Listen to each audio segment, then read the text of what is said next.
Welcome to Florist Review's online video that pairs with the technique department in each month's issue. I'm Talmage McLaurin, publisher of Florist Review.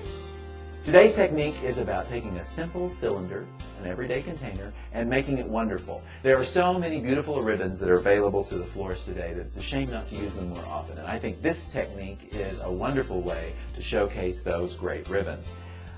To start this, and what I'm going to do is I'm going to create a French braid on this cylinder. To start it, in the back, in the middle of the vase, I'm going to put a little bit of hot glue, or you can use the clear adhesive strips that are now available from Vases. And just a little piece of it there, and I press that down so it holds tight. Now, this is a 12-inch vase, and I need about 5 yards of ribbon to make this happen. So be sure that when you're counting on this to be the perfect vase for the arrangement, that you consider the cost of the ribbon in the price of the container. So what I do is I wrap the ribbon around, and then I turn it against itself, and then pull it tight. Come back around, bring the ribbon to the front.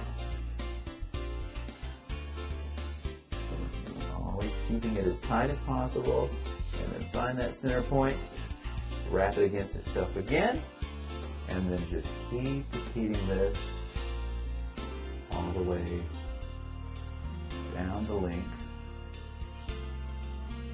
of the vase. When I've reached the bottom of the vase, I simply tie a knot at the point where the crisscross would have been. Tie it secure. Tie it twice. And at that point, I can tie a little shoestring ribbon. Finish it off.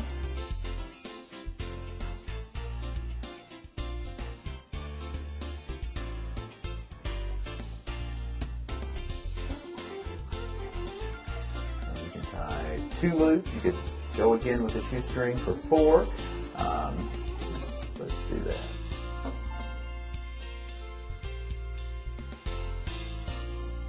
So just trim your streamers at the end, and we have a pretty vase for a bunch of tulips or some roses or a mixed arrangement, whatever you decide to put in it. Another version of this vase that I like to do is putting a bow at each intersection where the ribbon crosses. So to make this bow, I'm going to tie a 2-loop bow, but I'm going to do it in a little bit different way. What I do is I take 2 loops in my hand of the ribbon, and I just flip it around and tie it within itself.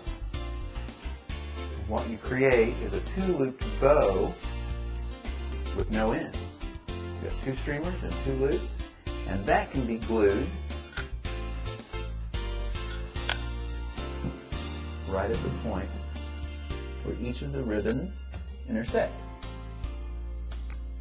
So here's the second version with tiny ribbons running up and down the length of the vase. If you like projects like this and working with ribbons and with flowers, then you'll love our book called Ribbons and Flowers. It's $24.95 and it's available right here online at our bookstore. Thank you for joining us, and join us again next month.